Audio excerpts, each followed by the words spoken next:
हे cuties, आज हम एक नावल एक्सप्लेन करेंगे जिसका नाम है मैरिड फॉर नाउ। और ये एक नावल है तो आपको इसे ऑडियो बुक की तरह सुनना होगा। आई होप आपको पसंद आएगा। स्टोरी की स्टार्टिंग में हम सूही को देखते हैं जो कि एक ओमेगा है और वो अपने अल्फा फियोंसी का फ़ोटो देखकर सोचता है कि ये तो एक हाई स्कूल स्टूडेंट है। ऐसा लग रहा है मैं इसे शादी करके कोई जुर्म कर रहा हूँ। तभी ग्रैंडपा कहते हैं ये मेरा सबसे बड़ा ग्रैंडसन किम है। ये 19 साल का है और ये इस साल यूनिवर्सिटी जाने वाला है। ये सुनकर सूही सोचता है ये मुझसे बस 2 साल छोटा है, पर ये कोरिया का सबसे फेमस यूनिवर्सिटी जाने वाला है। ये काफ़ी स्मार्ट होगा। मुझे इस किम से जलन हो रही है। उस यूनिवर्सिटी में पढ़ना मेरा हमेशा से सपना था। तभी ग्रैंडपा कहते हैं मेरा ग्रैंडसन एक डोमिनेट अल्फा है। ये सुनकर सोहे ग्रैंडपा को ही देखने लगता है। फिर हमें दिखाया जाता है कि सोहे रोज की तरह कैफ़े में काम करता है। तभी ग्रैंडपा अपने बॉडीगार्ड के साथ वहां आते हैं और उनके साथ चलने के लिए फोर्स करते हैं और धमकी देते हैं कि अगर तुमने मेरी बात नहीं मानी तो मैं ज़बरदस्ती तुम्हें साथ ले जाऊंगा। ये सुनकर सोहे सोचता है ऐसा लग रहा है कि किसी बकवास मूवी का सीन चल रहा है। फिर वो ग्रैंडपा के साथ जाने के लिए मान जाता है क्योंकि वो बाकी कस्टमर को परेशान नहीं करना चाहता। फिर वो एक रेस्टोरेंट में जाते हैं और सोहे इस बात से बहुत खुश होता है कि शुक्र है कि मैं अभी तक कोरिया में हूँ। फिर वो ग्रैंडपा से कहता है कि क्या आपने मुझे अपनी पोते के लिए इसलिए चुना क्योंकि आपको पता था कि मैं एक ओमेगा हूँ। मैं जानता हूँ कि मेल ओमेगा बहुत रेयर होते हैं, लेकिन इल्सा ग्रुप के चेयरमैन अपने पोते के लाइफ पार्टनर के लिए किसी ऐरे गैरे को क्यों चुनेंगे। ये सुनकर ग्रैंडपा खामोश हो जाते हैं। ये देखकर सोहे बोलता है कि मुझे पता है आप मुझे यहाँ क्यों लेकर आए हो। आपको बुरा लग रहा है क्योंकि आप मेरे ग्रैंडपा के बहुत अच्छे दोस्त थे, लेकिन बाद में आपने उन्हें धोखा दे दिया और कुछ साल बाद मेरे ग्रैंडपा के एक्सीडेंट में डेथ हो गई।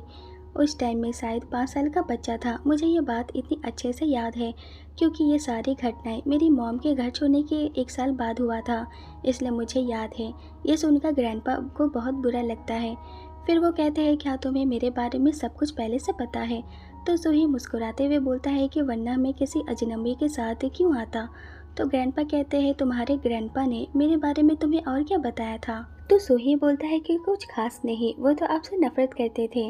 वो अपने आखिरी दिनों में भी आपको ब्लेम कर रहे थे, लेकिन मेरे डैड ने मुझे एक कहानी सुनाई थी कि ग्रैंडपा और उनके दोस्त बचपन से साथ रहते थे और वो बड़े होकर साथ में काम भी करते थे। फिर एक दिन ग्रैंडपा ने एक लॉटरी टिकट खरीदा था, लेकिन कुछ काम की वजह से वो स्टोर नहीं जा पाए। इसलिए उन्होंने अपने दोस्त को कहा कि जाके पता लगाओ कि मैं जीता या नहीं। तो उनके दोस्त ने कहा कि वो नहीं जीता है, लेकिन फिर कुछ दिन बाद उनका दोस्त अचानक से कहीं गायब हो गया और स्टोर से उन्हें पता चला कि उन्हें ग्रैंड प्राइज़ मिला था। ये जानने के बाद ग्रैंडपा टूट गए कि उनके दोस्त ने उन्हें धोखा दिया। उन्होंने अपने दोस्त को ढूंढने की कोशिश की, पर उस टाइम दुनिया इतनी एडवांस नहीं थी और उनके पास बिल्कुल भी पैसे नहीं थे कि वो किसी लॉयर को हायर करें। इसलिए ग्रैंडपा ने हार मान ली। लेकिन मेरे डैड को हमेशा से इस बात से गुस्सा आता था। फिर एक दिन ग्रैंडपा को पता चला कि उनका दोस्त बहुत बड़ा बिजनेसमैन बन गया है। फिर वह अपने दोस्त से मिलने गए ये जानने के लिए कि उन्होंने उनके साथ ऐसा क्यों किया, पर बॉडीगार्ड उन्हें अपने दोस्त से मिलने नहीं देते हैं। उन्हें गरीब बोलकर कंपनी से बाहर निकाल दिया जाता है। ये जानने के बाद मेरे ग्रैंडपा को बहुत दर्द हुआ था और अपने डैड को दर्द में देखकर मेरे डैड को बहुत बुरा लगा और उन्होंने बदला लेने की सोची, पर वो हर बार फेल हो गए। वो इल्सन ग्रुप के मालिक के सच्चाई इंटरनेट में पोस्ट करते थे, पर उनके आदमी उन्हें डिलीट कर देते थे। ये सुनकर ग्रैंडपा बोलते हैं अगर तुम्हें सब पहले से पता था तो तुम ये भी जान चुके होगे कि मैं अपनी गलती सुधारने के लिए अपने पोते की शादी तुमसे करवाना चाहता हूँ। तो सोहे बोलता है अगर आपको हमारी हेल्प करनी थी तो आप बहुत पहले करते थे, लेकिन अमीर बनने के बाद आप मेरे ग्रैंडपा को भूल गए, उनसे एक बार भी मिलने नहीं आए। तो ग्रैंडपा कहते हैं मैं एक बेटा हूँ। इस ओमेगा वर्स यूनिवर्स में कभी सक्सेस नहीं हो पाता, लेकिन मैंने बहुत मेहनत की और आज मैं एक बहुत बड़ा बिजनेसमैन बन गया हूँ। लेकिन हाल ही में मैं एक समन से मिला था जिसने मुझे बताया कि मैंने ज़िंदगी में बहुत सारे पाप किए हैं जिसकी सज़ा मुझे और मेरी फैमिली को मिलेगा। पर अगर मैंने अपनी गलती सुधार ली तो मेरी फैमिली को कुछ नहीं होगा। इसलिए मैं अपने पोते की शादी तुमसे करवा के अपनी गलती सुधारना चाहता हूँ। अगर तुम दोनों का एक बच्चा हुआ तो हमारी फैमिली खुशियाँ से ही भर जाएगी। तुम एक ओमेगा हो तो तुम प्रेग्नेंट हो सकते हो। मैंने सुना है तुम्हारे डैड एक शराबी थे और उनका सारा कर्ज तुम्हारे सर पे है, इसलिए तुम बहुत सारे जॉब करते हो। तुम बहुत अच्छे स्टूडेंट हो, पर तुम कॉलेज जाने के लिए तुम्हारे पास पैसे नहीं हैं। सच कहूँ तो तुम मेरे पोते से भी ज़्यादा स्मार्ट हो। अगर तुम मेरे पोते किम से शादी करने के लिए तैयार हो जाते हो तो मैं तुम्हारे सारा कर्ज चुका दूंगा और तुम्हें कॉलेज भी भेजूंगा। मैं तुम्हें अच्छी लाइफ दूंगा ताकि फिर कभी तुम्हें लाइफ में स्ट्रगल ना करना पड़े। और ये सारी बातें ग्रैंडपा इतनी कॉन्फिडेंट में कहते हैं जैसे उन्हें पता है कि सोही हाँ ही बोलेगा। लेकिन ग्रैंडपा की बातों से सोही को गुस्सा आता है और वो कहता है मैं आपके पोते से शादी नहीं करूँगा। अगर आप मेरी हेल्प करना चाहते हो तो आप बदले में मुझसे कुछ नहीं मांगते, लेकिन आप मेरा यूज़ करके अपनी फैमिली के बैड लक को दूर करना चाहते हैं। तो ग्रैंडपा कहते हैं तो क्या तुम किम से शादी नहीं करोगे? ये सुनकर सोही मन में सोचता है तो ये लोगों का फ़ायदा उठा के अमीर बनता है। फिर सोही कुछ कहने वाला होता है तभी वहाँ कोई आता है जिसकी फेरोमोन्स की स्मेल से सोही अपना कंट्रोल खोने लगता है। फिर वो लड़का रूम के अंदर आता है और गुस्से में बोलता है कि आपने ली के ग्रुप को डिबेट करने से मना कर दिया। ये देखकर सोही समझ जाता है कि यही किम है। तो ग्रैंडपा कहते हैं ली एक बेटा है, अगर तुम चाहते हो कि वो अपना सपना पूरा करे तो उससे ब्रेकअप कर लो। ये सुनकर किम बहुत गुस्सा हो जाता है और इसकी फेरोमोन्स बढ़ने लगती है जिससे सोही अपना पूरा कंट्रोल खो देता है। तभी उसे याद आता है कि उसके बैग में मेडिसिन है। तभी किम बोलता है कि आप चाहते हो मैं ली से ब्रेकअप कर लूँ और उस ओमेगा से शादी करूँ जिसे आपने ढूंढा है, जिससे मैं आज तक मिला भी नहीं हूँ। ये सुनकर ग्रैंडपा सोही की तरफ देखकर बोलते हैं जिस ओमेगा से तुम्हारी शादी होने वाली है वो अभी यही है। ये देखकर किम सोही को गुस्से से देखता है, लेकिन सोही से नजरें मिलाने के बाद किम अचानक पीछे हट जाता है और बोलता है कि तुम्हें क्या लगता है तुम क्या कर रहे हो अंकल? ये सुनकर सोही बोलता है कि मैं काम करने की वजह से अपनी एज से बड़ा दिख रहा हूँ, पर मैं तुमसे सिर्फ 2 साल बड़ा हूँ। फिर वो कहता है गुस्से अल्फाज की फेरोमोन्स ओमेगा के लिए बहुत खतरनाक होती है, उनसे वो बीमार भी हो सकते हैं। ये सुनते ही किम जल्दी से अपने फेरोमोन्स हटा देता है। ये देखकर सोही बोलता है कि तुम बहुत अच्छे हो, थैंक यू किम। मैं सोही हूँ और मैं यहाँ तुम्हें शादी करने के लिए फ़ोर्स करने नहीं आया हूँ। तो किम बोलता है मैं भी तुमसे शादी नहीं करना चाहता हूँ। ये सुनकर सोही बहुत प्यार से कहता है चेयरमैन आपने सुन लिया ना, तो फिर कभी मेरे पास मत आइएगा और अगर आप अपनी गलती सुधारना चाहते हो तो आपको फ्री में मेरी हेल्प करनी चाहिए थी। अब मैं चलता हूँ और अगर आप दोबारा मेरे पास आए तो मैं प्यार से बात नहीं करूँगा। ये सुनकर ग्रैंडपा डर जाते हैं। फिर सोही गुड बाय बोलकर पीछे मुड़ता है और किम को देखकर सोचता है मैंने जितना सोचा था ये उतना भी बच्चे नहीं हैं। देखा जाए तो हम दोनों सेम हाइट के हैं और ये काफ़ी मैच्योर दिखता है। तो किम बोलता है कि तुम्हें अपनी लव लाइफ के लिए गुड लक। तो सोही बोलता है कि तुम्हें भी, तुम अपने बॉयफ्रेंड के साथ खुश रहना और अगर तुम्हारे ग्रैंडपा फिर से तुम्हें शादी के लिए परेशान करे तो मुझे बताना, मैं उन्हें अच्छा मज़ा सिखाऊंगा। ये सुनकर किम हंसते हुए बोलता है कि ठीक है अजूसी। फिर सोही घर जा रहा होता है और सोचता है कम से कम मुझे उनसे कैब के पैसे ले लेना चाहिए था। फिर वो एक शॉप में जाता है और जूस खरीदता है और एक जगह रेस्ट करने लगता है। फिर वो अपना फ़ोन चेक करता है और उसे पता चलता है कि कैफ़े के ओनर ने उसे बोनस के पैसे भेजे हैं। ये देखकर सोही खुश होता है कि अब मेरे पास इनहिबिटर खरीदने के लिए काफ़ी पैसे हैं। वैसे मैं एक डोमिनेट ओमेगा हूँ, मुझे अपनी फेरोमोन्स पे काबू करना बहुत अच्छे से आता है। काफ़ी ओमेगा अपने फेरोमोन्स पे काबू नहीं कर पाते हैं और हीट के टाइम बेकाबू होकर अपने अल्फ़ा के पास जाते हैं और अपने फेरोमोन्स पर काबू करने के लिए वो काफ़ी एक्सपीरियंस मेडिसिन भी लेते हैं। पर मुझे मेडिसिन की ज़रूरत नहीं पड़ती, लेकिन हीट के दौरान मैं भी खुद को रोक नहीं पाता। मैं एक ओमेगा हूँ और हीट के टाइम मुझे एक अल्फ़ा की सेक्सुअली नीड होती है, पर मैं किसी अल्फ़ा के चक्कर में नहीं पड़ना चाहता, इसलिए हीट के टाइम मुझे काफ़ी एक्सपीरियंस मेडिसिन खानी पड़ती है। तभी सोही को कोई अजूसी बोलता है पर सोही उस पर ध्यान नहीं देता है। तभी किम भागते हुए वहाँ आता है और खुश होकर कहता है मेरे ग्रैंडपा के ऑफ़र को ना मानने के लिए थैंक यू। मेरे ग्रैंडपा ने कहा कि वो अब मुझे कभी किसी से शादी करने के लिए फोर्स नहीं करेंगे और अब मैं बेफिक्र होकर अपने बॉयफ्रेंड ली के साथ शादी कर सकता हूँ। यह सुनकर सोही भी काफ़ी खुश होता है। तो किम बोलता है कि मैं आपको अपनी एक सीक्रेट बताना चाहता हूँ क्योंकि आपने मेरी लव लाइफ को बचाई है। ये बोलकर वो सोही को अपने बॉयफ्रेंड की फ़ोटो दिखाते हुए कहता है ये मेरा बॉयफ्रेंड ली है और ये बहुत जल्दी एक आइडल बनने वाला है और अब मेरे ग्रैंडपा उसे आइडल बनने से नहीं रोकेंगे और ये सब आपकी वजह से हुआ है। तो सोही कहता है ली काफ़ी ब्यूटीफुल है, ऐसे लगता है वो पैदा आइडल बनने के लिए ही हुआ था। और उसके बॉयफ्रेंड की तारीफ़ सुन के किम ऐसे खुश होता है जैसे सोही उसकी तारीफ़ कर रहा हो। फिर किम कहता है, हियोंग क्या तुम्हें पैसों की ज़रूरत है? मुझे यकीन है तुम्हें पैसे की ज़रूरत होगी क्योंकि ग्रैंडपा ने तुम्हें रिश्वत देने की कोशिश की थी। तो सोही बोलता है कि अगर मैं कहूँ कि मुझे पैसों की ज़रूरत है तो क्या तुम मुझे पैसे दोगे? तो किम कहता है कि तुम्हें कितने पैसे चाहिए? तो सोही बोलता है कि 20 मिलियन वॉन।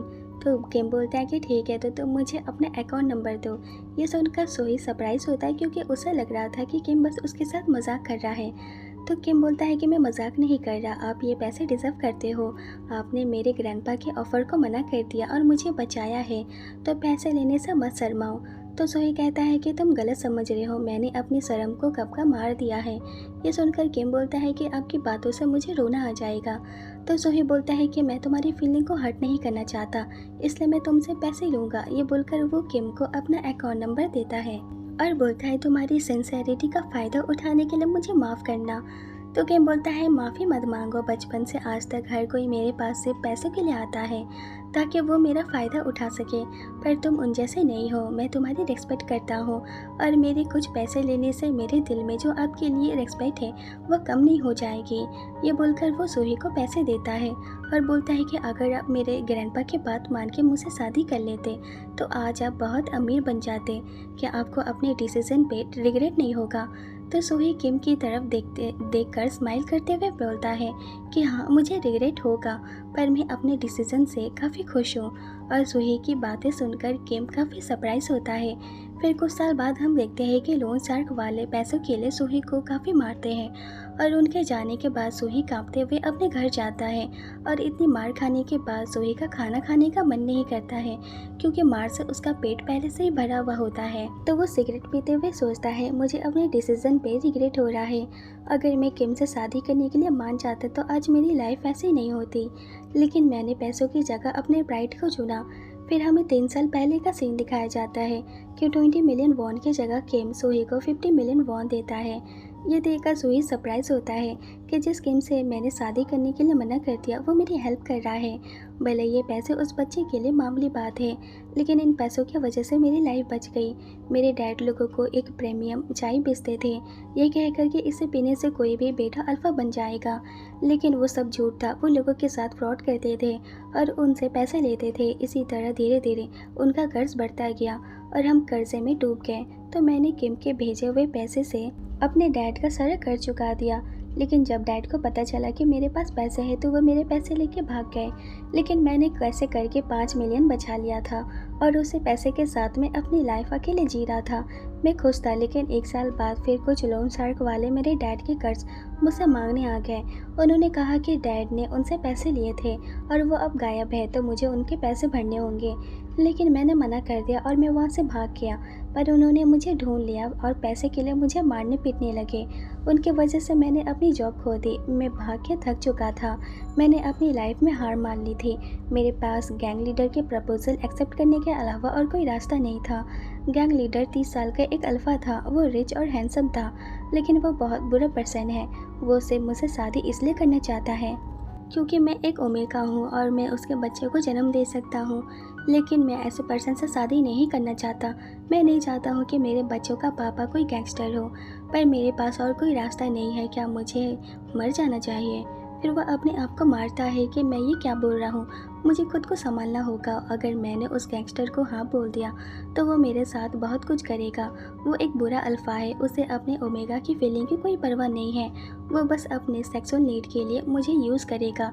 फिर सोही बाहर जाता है, तभी 2 अल्फा वहाँ आके एक आइडल ग्रुप के मेंबर जिमी के बारे में बात करने लगते हैं और जिमी का नाम सुनते ही सोही छुप के उनकी बातें सुनने लगता है क्योंकि वो जानता है कि जिमी असल में किम का बॉयफ्रेंड ली है। तभी वो अल्फाज ली के बारे में डटी बातें करने लगते हैं कि जिमी प्रेग्नेंट हो सकता है। ये सुनकर सोही बोलता है कि ये तुम क्या बोल रहे हो, जेमी एक बेटा है और वो प्रेग्नेंट नहीं हो सकता है। तो एक अल्फा कहता है हम तो बस ऐसे ही कह रहे हैं कि जेमी काफ़ी सेक्सी है, अगर हम उसे अपना बना ले तो काफ़ी मज़ा आएगा। ये सुनकर सोही से बर्दाश्त नहीं होता है, तो वह अपना फ़ोन निकाल के रिकॉर्डिंग करता है और कहता है कि आजकल के बच्चे कितने बदतमीज़ हैं। ये सुनकर अल्फाज कहता है अगर हम ओमेगा के साथ रह सकते हैं तो एक बेटा के साथ क्यों नहीं? मुझे जेमी चाहिए। मेरे अंकल बहुत रिच है, वो जेमी की कंपनी के साथ मेरी मीटिंग रख सकते हैं। जेमी की कंपनी अमीर लोगों से पैसे लेके ऐसे मीटिंग रखती है, तो तुम्हें क्या लगता है कि उन मीटिंग्स में आखिर होता क्या होगा? ये सुनकर सूही को उन अल्फाज पे बहुत गुस्सा आता है और वो कुछ बोलने वाला होता है। तभी एक टॉल और हैंडसम अल्फा वहाँ आता है और वो उन अल्फा को सोजो की बोतल से सर पे मारता है। ये देखकर सूही सरप्राइज होकर सोचता है कि क्या ये अल्फा इन बच्चों को मारना चाहता है, और सूही कुछ कहता उससे पहले वो अल्फा उन बच्चों को बहुत बुरी तरह मारने लगता है और ये सब सूही के फ़ोन में रिकॉर्ड हो रहा होता है। तभी सूही चिल्ला के बोलता है कि अब बस करो। ये सुनकर वो अल्फा रुक जाता है और सूही की तरफ देखता है और उसकी फेरोमोन से सूही उसे पहचान लेता है कि ये टॉल हैंडसम खतरनाक अल्फा किम है जिससे मेरी शादी होने वाली थी। और उसके गुस्से फेरोमोन से सूही कांपने लगता है। वो अपना कंट्रोल खोने लगता है, पर वो स्माइल करते हुए कहता है कि मैं जानता हूँ कि तुम बहुत गुस्से में हो, पर उन्हें छोड़ दो, मेरे पास एविडेंस है, हम उन्हें पनिश कर सकते हैं किम। ये सुनकर किम बोलता है कि आपको मैं याद हूँ। तो सूही हाँ बोलता है। ये सुनकर किम खुश होता है। ये देखकर सूही सोचता है कि ये काफ़ी बदल गया है, अब पहले जैसा नहीं रहा। तभी किम बोलता है कि मैं आपको काफ़ी सालों से ढूंढ रहा था। ये सुनकर सूही पीछे हटते हुए कहता है पर क्यों। ये देखकर किम सूही के और करीब जाता है तो सूही बोलता है कि तुम मुझे क्यों ढूंढ रहे थे। ये सुनकर किम प्यार भरी नज़रों से सूही को देखकर कहता है कि चलो शादी करते हैं सूही। ये सुनकर सूही शॉक्ड होता है कि इन 3 सालों में किम को क्या हो गया, ये इतना बदल कैसे गया। और यहीं ये चैप्टर ख़त्म हो जाता है। आपको ये नॉवल कैसी लगी और क्या आप कंटिन्यू करना चाहते हो, कमेंट करके ज़रूर बताना। फिर मिलते हैं, बाय बाय।